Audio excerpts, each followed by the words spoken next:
every year. And she would keep getting some news about him so that she will be solaced a little bit. Her pain of separation from her son would be assuaged. So Chaitanya Mahaprabhu shifted to Jagannath Puri. Chaitanya Mahaprabhu was staying there as a sannyasi, as a renunciant. And there were many close associates of Chaitanya Mahaprabhu there in Jagannath Puri. Sarup Damodar, Ramananda Raya, Sarvabhauma Bhattacharya, Brahmananda Bharati, Paramananda Puri. So many people like this, innumerable devotees of Chaitanya Mahaprabhu. Now, once Chaitanya Mahaprabhu was discussing with Sarvabhauma Bhattacharya about some pastimes of Krishna, they were discussing.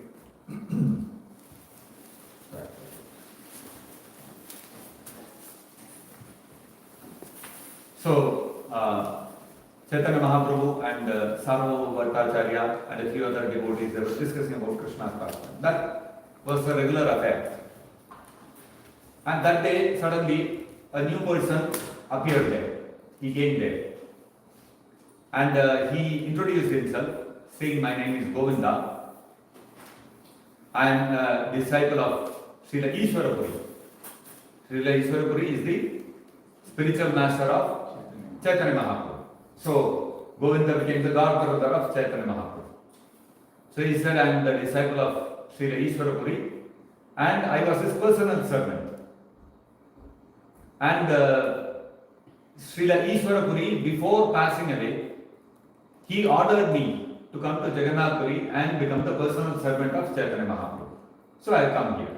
So Ishwarapuri had passed away. He had disappeared, and so after his disappearance, following the order of Ishwarapuri, who is the spiritual master of both Chaitanya Mahaprabhu as well as Govinda, Govinda came to Jagannath Puri.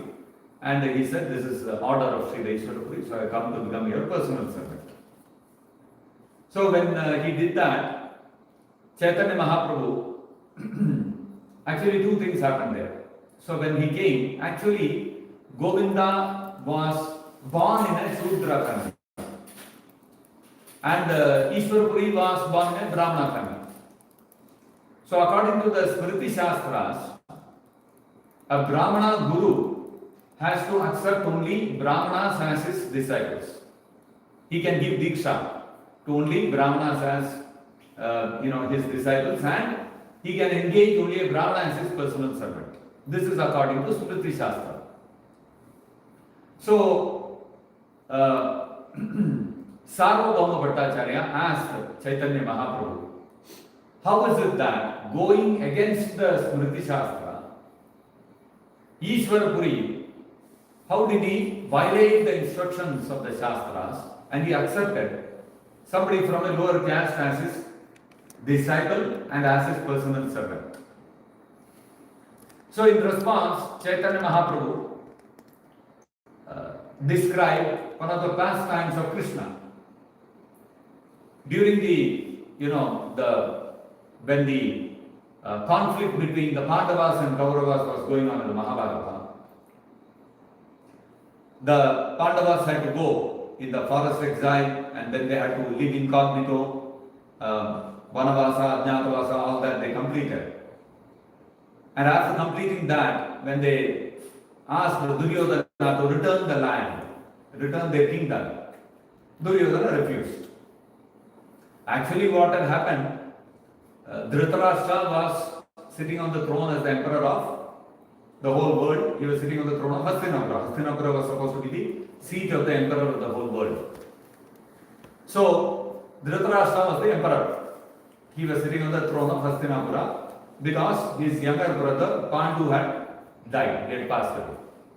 So, temporarily, until Pandu's sons grew up, because Pandu's sons, Yudhishthira was the eldest.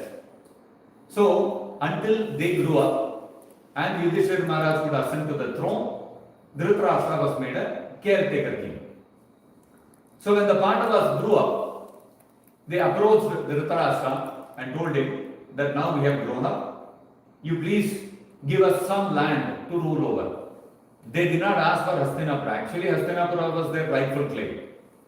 According to the rule, Yudhishthira was supposed to become the emperor. But Yudhishthira did not go and demand, uncle, your time is over, now please step aside, allow me to sit on the throne. He did not do that.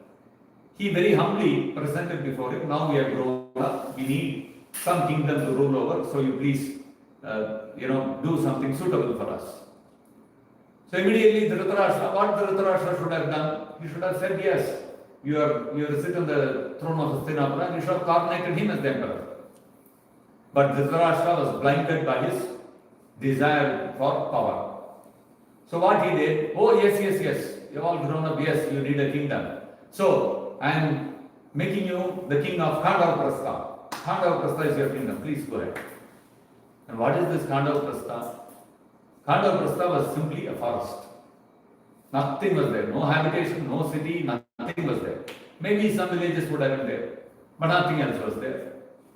So the Pandavas now came, now this is our kingdom. They did not complain, they did not say, hey, what is this you are saying? You are supposed to give us the Hastinapura, and at least, okay, Hastinapura you don't give half the earth. If not half the earth, at least part of the earth, or at least give some, metropolis. Instead of that, you are giving us this, forest, which is useless. They did not say anything.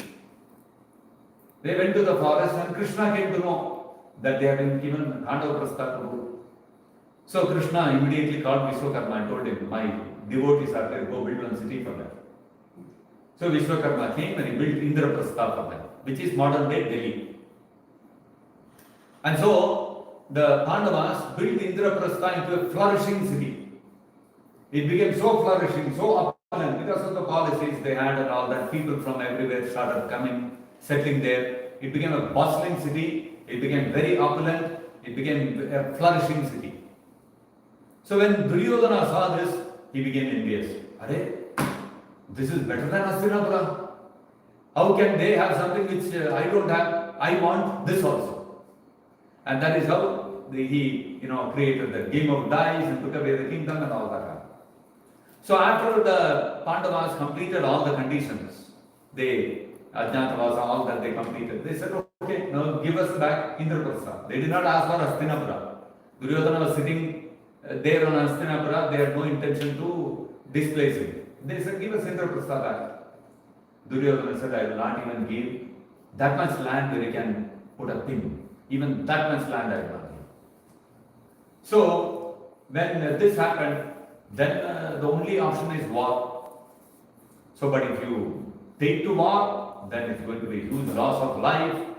There will be so much of disturbance, upheaval, all these things will happen. So the Pandavas wanted to avoid.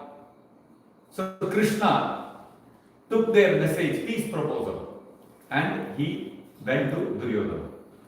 And he came to Hastinapura. The peace proposal was, okay, you don't want to give Indraprastha, at least give 5 villages. That was the proposal with which Krishna came, peace proposal. So he came to Hastinapura. When he came to Hastinapura, Duryodhana had made elaborate arrangements in his palace. Because Duryodhana was a very diplomatic guy. He was a very shrewd, cunning guy. So he thought, let me oblige Krishna. And because Krishna, Yadavas are very powerful. Krishna is also a powerful warrior. So many asuras he has killed. So if I oblige him and get him on my side, then the Pandavas will become totally helpless. After all, it's only Krishna who is supporting them. Who else is there? Okay, their father-in-law Drupada may be there and a couple of other people may be there. But Krishna is the really powerful person.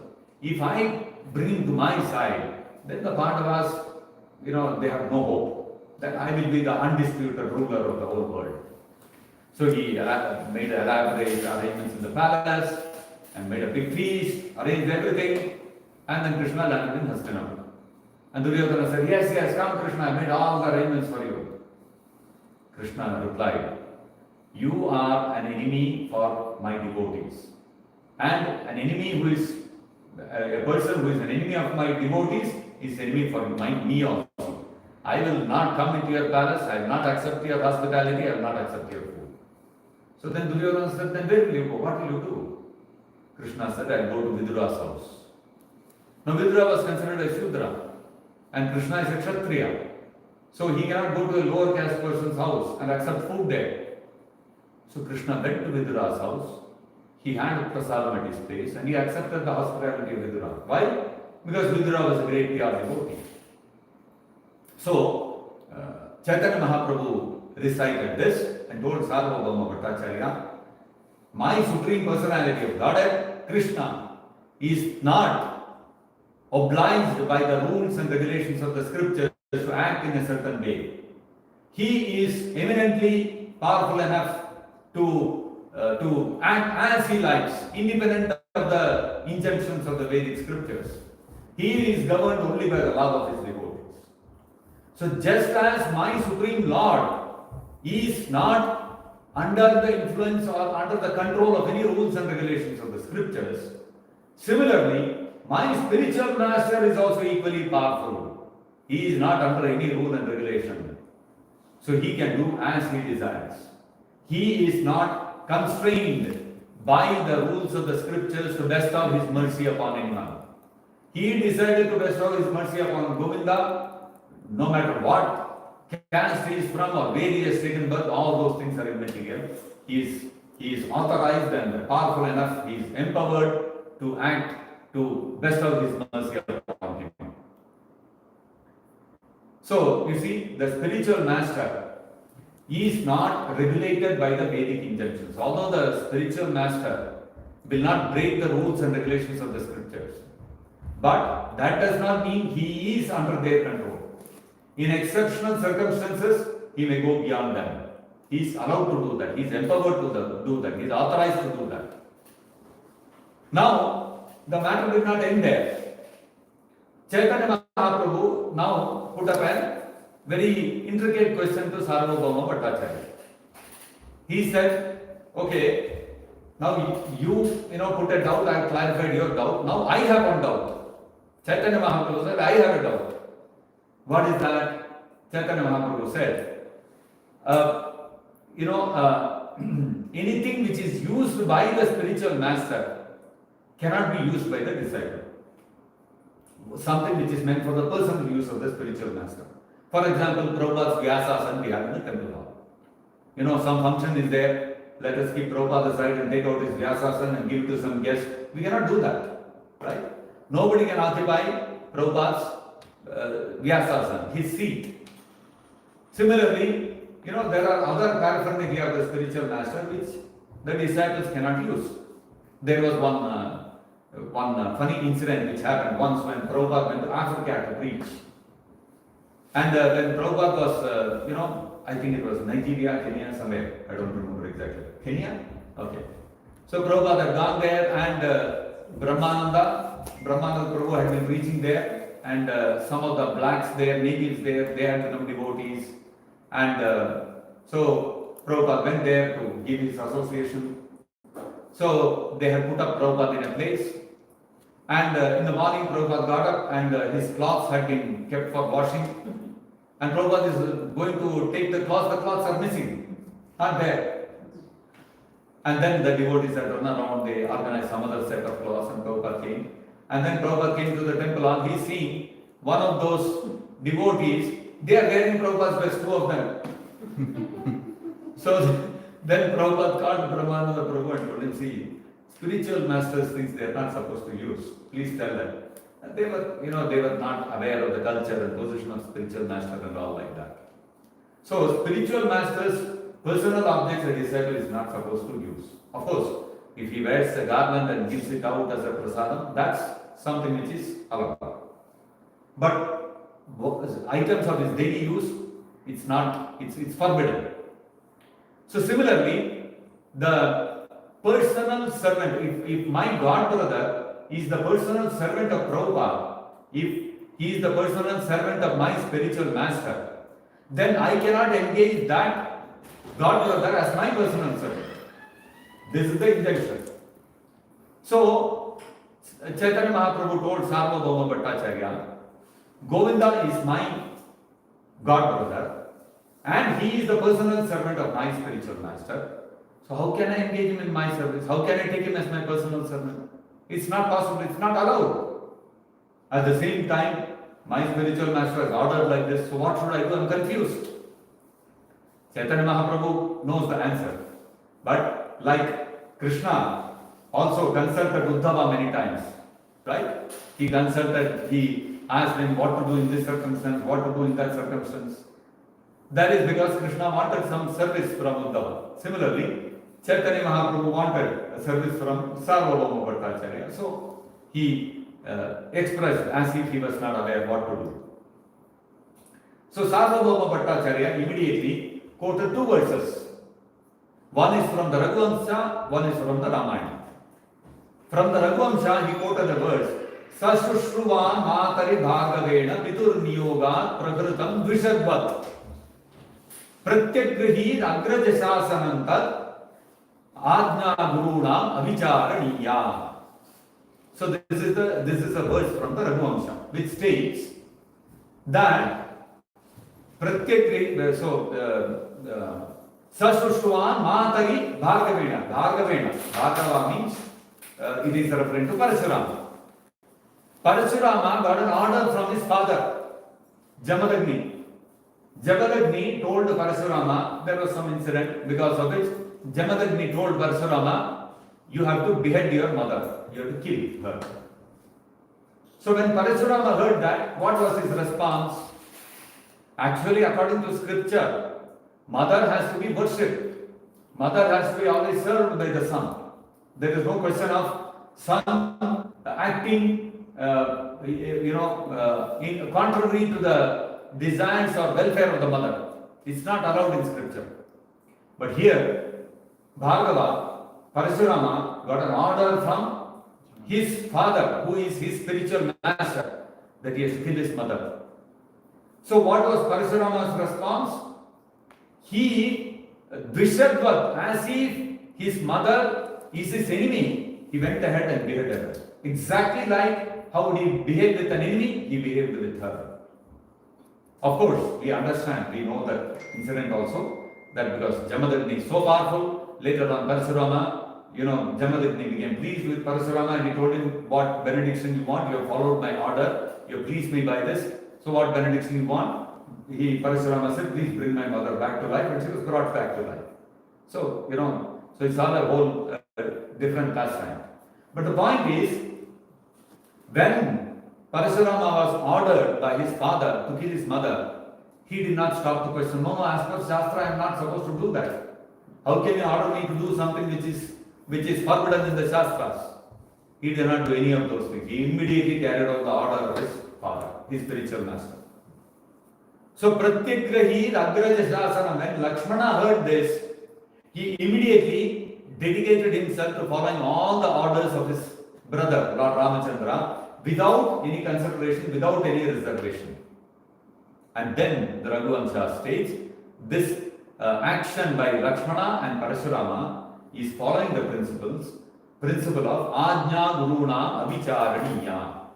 When your spiritual master orders something, there is no question of vicharana, there is no question of any consideration. That I want to figure out whether it is as per Shastra. No, there are so many other contradictory injunctions in the scriptures. There is this, this is not something which is there in tradition. It's not customarily done. It is in the parampara, nobody has done. All these kind of questions doesn't arise. Order of the spiritual master is there. You will follow it. That's the end of it. Then Sarvabhauma Bhattacharya quoted one more verse from the Ramayana, spoken by Lord Ramachandra himself, the Supreme Personality of Godhead. He spoke to Sita Devi. He said, Nirvicharam Guror Ajna Maya Karya Mahatmana Shreyo hi Bhavatyascha Mama Chaiva Visheshataha. Lord Ramachandra told the Sita Devi that Nirvicharam Guror Ajna, personality is like spiritual master. Spiritual master must follow the way father is the spiritual master. Father is the natural spiritual master. So for Ramachandra, Dasharatha was his father and his spiritual master. So Ramachandra is saying that when my father is ordering me, it is like my spiritual master is ordering me. There is no question of questioning whether this is to be followed or not to be followed. The order, my father has ordered me, should I follow or should I not follow? I cannot answer. Maya Karya Mahatmana, I have to immediately carry out that order. That is my duty. Without thinking left or right, I have to carry out the order of my father, my spiritual master. Shreyo evam bhavatyasya. If I carry out an order like this of my father or my spiritual master, then that is your welfare, mama chana, visheshata, and especially for me, it is for my good. So Lord Ramachandra is saying, for a disciple to carry out the order of his spiritual master without any reservation, without considering whether it is to be done or not to be done, without trying to find out whether it is sanctioned in the scripture, whether this is allowed as per tradition. You want an evidence that yes, the spiritual master's order is supposed to be carried out, is allowed to be carried out. You don't have any such consideration. Guru has ordered, I have to carry out. If a disciple follows like that, visheshataha, shreyo eva visheshataha, that is the real welfare of the disciple. And then Sarvabhauma Bhattacharya said in Bengali, Gurura Ajna Bhaya Bhagavan. So the order of the spiritual master is Bhagavan. It is very, very powerful. There is no question of refusing to obey. Gurura Ajna na langhiye. There is no circumstance in which a disciple can say, no, I cannot follow your order. The duty of the disciple is to, even at the risk of his life, carry out the order of the spiritual master. And if the disciple is not able to carry out the order of the spiritual master, he must give up his life. Prabhupada says that also in one of the purports in Srimad Bhagavatam. Gurura Ajna Inalanghiye Shastra Pramana. And he said, this is Shastra Pramana. So all the Shastras are dictating, although the Shastras may say many, many things in different places. But Gurura Ajna Balavan, out of all those instructions, the instruction given by the spiritual master is the most powerful one.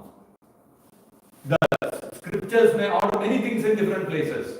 But if the Guru says something in some place which may appear to be contradicting what the Shastras are said, then what are you supposed to do? Are you supposed to follow what the Shastras are saying, or are you supposed to follow what the Guru has said? You have to follow what the Guru has said. This is Shastra Pramana. This is what the Shastras have said. Because you will see, whatever the Shastras are saying have to be applied according to time, place and circumstance. Now who will decide in which circumstance which instruction has to be followed? Multiple instructions are there. Some of them will appear contradictory also. Some of them will appear confusing. Which one to follow, which one not to follow. So that has to be told by the Guru. And the Guru may say something which may appear contradictory to the Shastras. So in such cases, what prevails is the Guru's order. So therefore, Sarvabhauma Bhattacharya said, although according to Shastra, according to tradition, according to etiquette, a god brother cannot engage his god brother who is his spiritual master's personal servant. He cannot engage him as his personal servant. Although this is true, because your spiritual master has ordered, then that prevails over everything else. It prevails over tradition, it prevails over etiquette, it prevails over Shastra. You have to follow that. So when Chaitanya Mahaprabhu heard that, he was very pleased. And he immediately embraced Govinda. And he said, yes, now with a free mind, I accept you as my personal servant. And that's how Govinda became the personal servant of Chaitanya Mahaprabhu.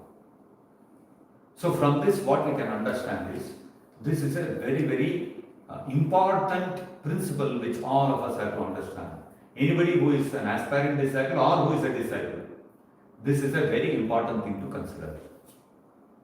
So when Prabhupada orders something, when Prabhupada says on the July 9 directive that for initiations, how initiations will be conducted in the moment after his disappearance, he has given a system of initiation. Then you don't have to look for evidence or support from Shastra, tradition or etiquette or custom. You don't have to look at any of these things.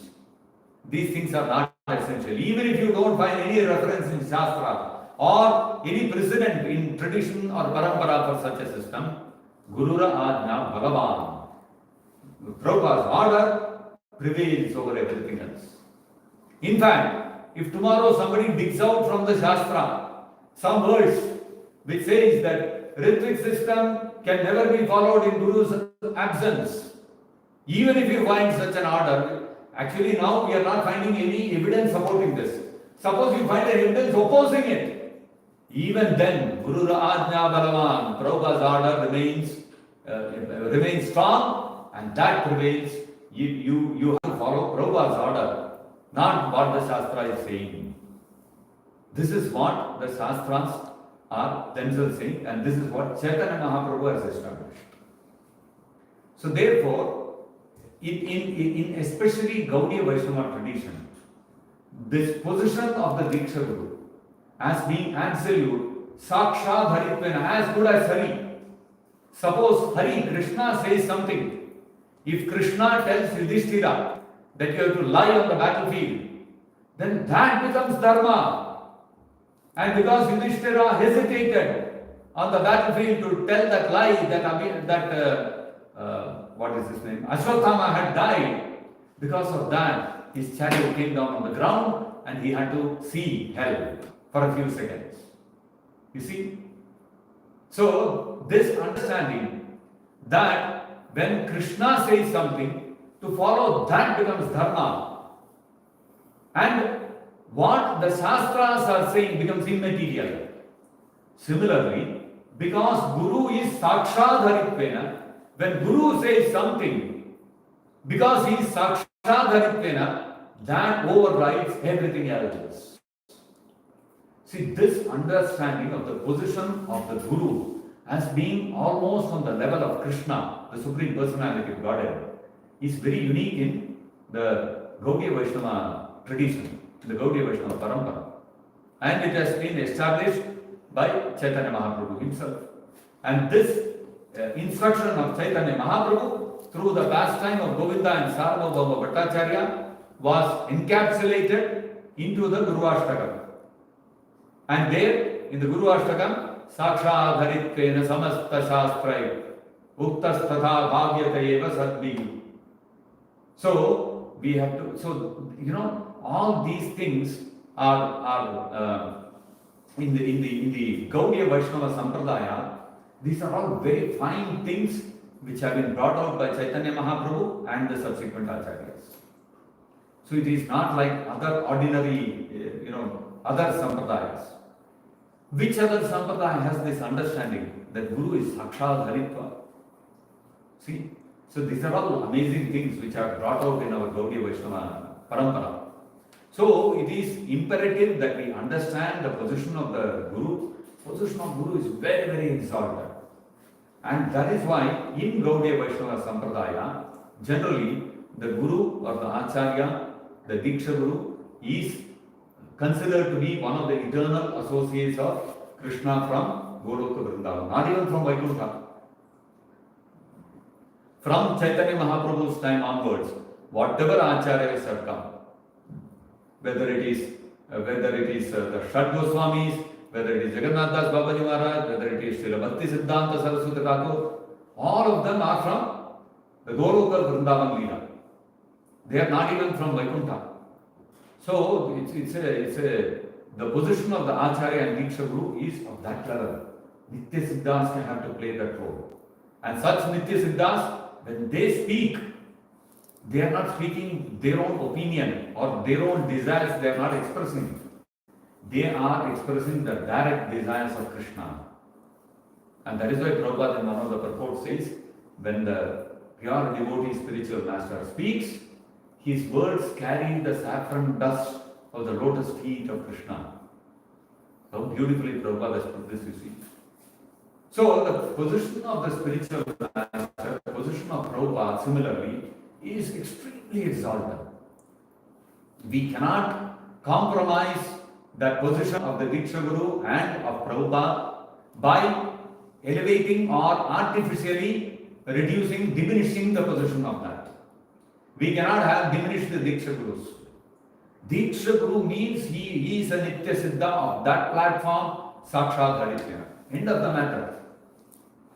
So therefore, when Prabhupada gives an order how Diksha has to be conducted, there is no question of any discussion. It is our bounden duty to follow that and implement that. We don't have a choice. It's not a matter of choice. I may do it, I may not do it. I might find some other alternative which may be better. Out of question. Guru's order, Guru Rajna, Vicharaniya. There is no question of debating or considering or trying to analyze the order of the spiritual master. Order of the spiritual master is itself Shastra. You don't need another Shastra to support that. This is the position of the Diksha Guru. This is the position of Prabhupada. So therefore, we should understand the importance of following the order of the spiritual master and take it as our life and soul and follow that. And you will see the result of that also. You see, our Bangalore temple, when we started following the July 9th order, we were one temple with 40 devotees. Now, that one letter of Prabhupada we followed, today we are more than 50 centers and more than 1,000 full-time devotees and several thousand more seriously practicing devotees. So, this is the power of one letter of Prabhupada. So, sometimes people ask, what is this? You are so much stuck up on one letter. That one letter itself is so powerful. We don't need anything more than that one letter. That one letter is enough for us. We will conquer the whole world. This is the reality. For that matter, how did Prabhupada build this whole revolution all over the world? It was on the basis of one letter of Srila Bhaktisiddhanta Saraswati Thakur. Right?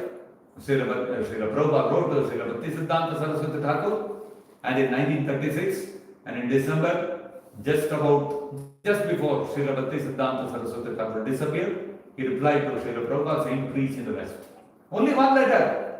And on that basis, Prabhupada took sannyas, crossed the ocean, and did so many things.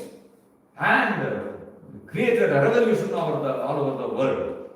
What was the basis? One letter. So we don't need volumes and volumes of books and lectures by Prabhupada. One letter of Prabhupada is enough. We can conquer the whole world. That is the power of the words of the pure Guru. So sometimes again people say, Prabhupada should have spoken so much about this. Prabhupada should have written volumes about this system of initiation. Why only one letter? One letter is enough. That's enough to conquer the world. You don't need more than that. That itself is so powerful. So therefore, we should accept these instructions of the spiritual master as our life and soul, and we should be ready to risk everything to follow that order. Which is what the devotees in Bangalore did in 1999. They risked their spiritual lives.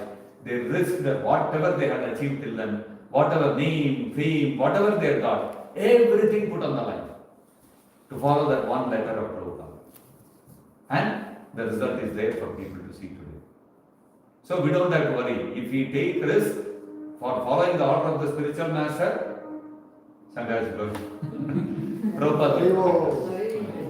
Prabhupada's protection will be there. No force in the whole universe can harm us. This is what we have seen.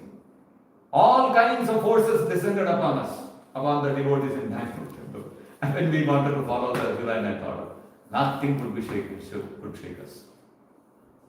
In fact, one funny incident I want to share with all of you, which I have shared multiple times. When the whole Guru issue was happening and we had all this turmoil that was going on. Jayapatak Maharaj with about 50 people came to the Bangalore temple one day. And they were all, in a very, very aggressive mood. And they had darshan, and I think it was about 10 a.m. or something like that, just after the Bhagavatam class had ended. Devotees had all gone to the ashram, so nobody was there. And Vikram Krishna Prabhu was standing near the Gosala gate. If you have gone to the Bangalore temple, there is one, before the ashram, there is one gate at the Gosala. He was standing there. And this Maharaj, along with 50 disciples, are walking in. They wanted to walk into the ashram. And this one lone, thin devotee is standing there. So he closed the gate and he said, I will not allow you inside. And they started shouting at him and saying, we'll do this, we'll do that, and this, that. He said, nothing doing, I'm not allowed. And you can imagine 50 people on one side, and here one skinny devotee all around Brahmachari is standing. So, what match one person against 50 people, what he can match? 50 people, they could not get inside the gate, they took a U-turn and went back. How do you explain this? If they just pushed the gate, you would have fallen down and they would have gone in. They were not able to do it. One person, they took a U-turn and went back. How? Because behind him, Prabhupada's power was there. So they were feeling they are not able to get in, they are not able to go through. You see, you dedicate your life and take all risk for following your Guru Maharaj's one order. Guru Maharaj's power will come behind you, then no force of the universe can shake. This is the reality. You see, Prahlad Maharaj. Prahlad Maharaj was focused on his Guru Maharaj's instructions, Narada Muni. He was preaching to all his classmates. He didn't worry what my father will tell, what my teachers will tell. He was not bothered. His teachers berated him, they punished him. His own father, whose eyebrow would lift and Indra would start trembling. So powerful a person, his father. And his father is, unsheathed his sword and ready to chop him off. Prahlad Maharaj is not bothered. And whatever Hiranyakashipu did, everything failed. Because Prahlad Maharaj was undeterred. He was fixed up in the order, instructions of his spiritual master. This is the power of following the order of the spiritual master. So we don't have to worry about Shastra, we don't have to worry about Parampara, we don't have to worry about tradition, precedent. None of these things are required. Prabhupada's order, that's enough for us. That is Shastra. Over. Anybody has anything to add on? Share, most welcome.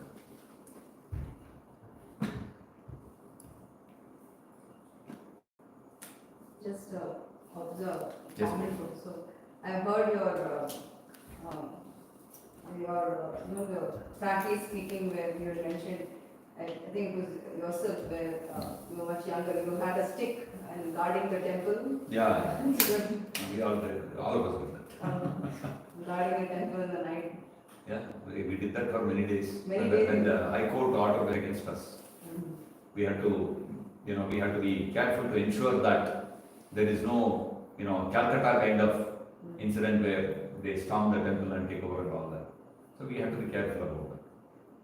What we heard is even the Supreme Court case, when the verdict came out on that day, May 16th, there was a group of about 300 people who had assembled in that Mahalakshmi Road metro station waiting. As soon as the order comes, we walk in and take over.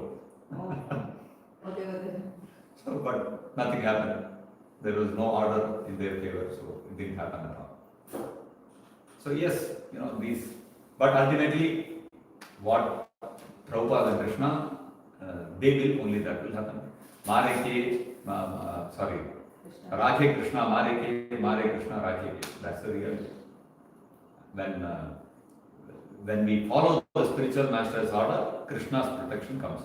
Then nobody can do anything about it. All right. So one question. Yes, please.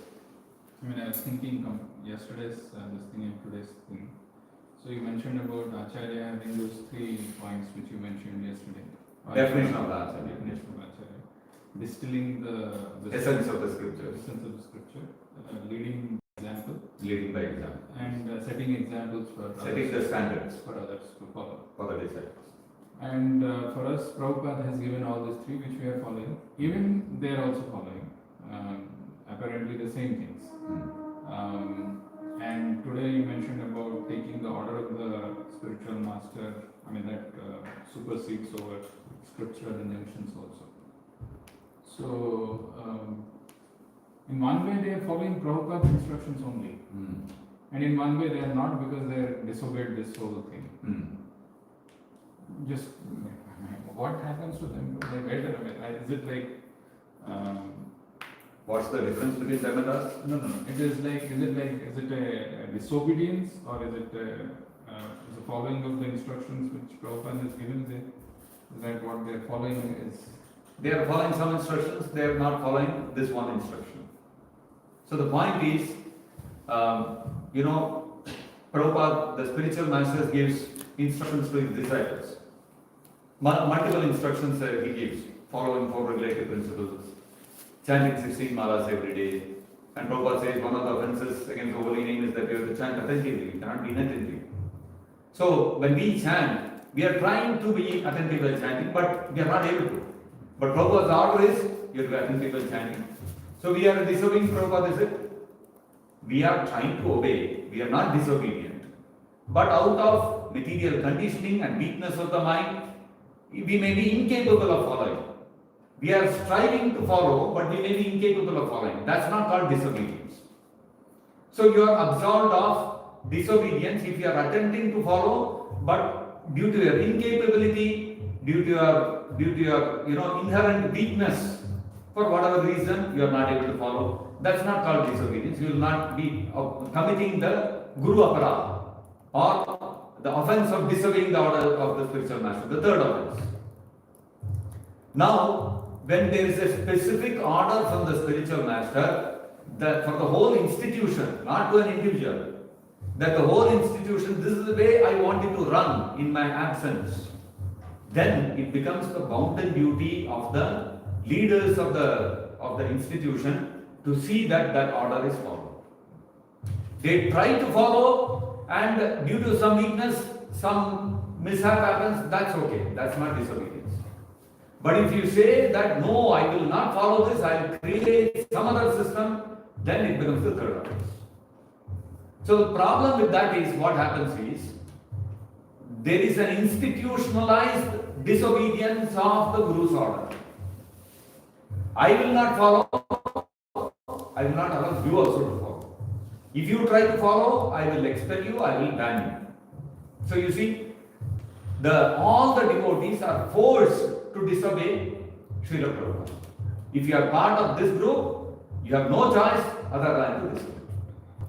So what happens? This kind of willful disobedience institutionalizes the third offense to the spiritual master. So when you offend the spiritual master, when you disobey the spiritual master, it is not only offense to the spiritual master, it is offense to the holy name as well. So what will happen is, when you chant Hare Krishna Mahamantra, you will be chanting. Externally, you will be following all the principles. You will be reading Prabhupada's books. You will be chanting Hare Krishna Mantra. But because you are willfully disobeying the spiritual master on an ongoing basis, it's not that one time I disobey, okay, after that Prabhupada may forgive you and absolve you of that offense. This is not like that. This is a continuously ongoing offense. So the problem with that is, there is a very high probability that when you are part of that system and you chant Hare Krishna, you will not be able to progress beyond the stage of offensive chanting to the stage of offenseless chanting, and then further to the stage of pure chanting with pure love. So there is a very high probability of this risk when there is a disobedience at the institutional level, ongoing disobedience to the at the institutional level. Okay, Prabhupada gave an order. One instance you did not follow. There is opportunity for repentance and prayasita and getting forgiven by the spiritual master. But when it's an ongoing, continuously you are going on disobeying, then it becomes a serious matter. So that's where the problem lies. You see? Okay, if you say we are confused, we are not clear, so we'll follow this system also, we'll follow another system also, and let us discuss and let us figure out. Okay, that is it is a far lesser offense. Although Shastra says adicharaniya, you cannot debate on the order of the spiritual master. Order means you have to follow that's the end of it. But at least it is a lesser offense than institutionalizing the disobedience and ensuring that everybody who is part of the institution also must disobey. I will disobey and you also have to disobey. that becomes very serious. This is the problem. So what is the impact of that? What is the outcome of that? That I do not profess to know that. That is between those jivas and Krishna and Prabhupada. It is between them. Prabhupada is all powerful. He may say, okay, ignorant people, their understanding is very poor, so they made a mistake, forgive them and take them back. Prabhupada can do that also. Or Krishna and Prabhupada may say, no, this is they have not only did they commit a mistake, they are also putting others' spiritual lives at risk. So let them answer to Yamaraj. Prabhupada said that in one of the purports of the Bhagavatam. If the GBC commits a mistake, they will be answerable to Yamaraj. Prabhupada did not say they will be answerable to me. Prabhupada said, you go and answer Yamaraj. I will not keep it even with you. So, whether Prabhupada will say that this is a fit case where they are going to answer to Yamaraj, we don't know. So that's between Prabhupada, Krishna and those jivas. Our point is very simple. We don't want to be willfully disobeying Srila Prabhupada, Acharya. We want to fulfill his desire and instruction. So it's not that we are claiming that we are following all of Prabhupada's instructions. It's not like that also. There will be some individual instructions Prabhupada has given here and there, which we may not be able to follow due to various circumstances, issues, etc. But when it comes to an institutional order, where Prabhupada specifically said this is the way the institution has to run, then we don't have a choice. Then we cannot take the excuse that I made a mistake or I was not able to follow. You cannot do all those things. You have to follow. You don't have a choice. That's how the July 9th order is very, very serious. That's the way we look at it. They have a different opinion. They have a different way of looking at it. Alright, let's stop it. Vishwaguru Srila Prabhupada ki jai, Swami ki jai, Shri Radha Damodar ki jai, Nitai Gaur Premanande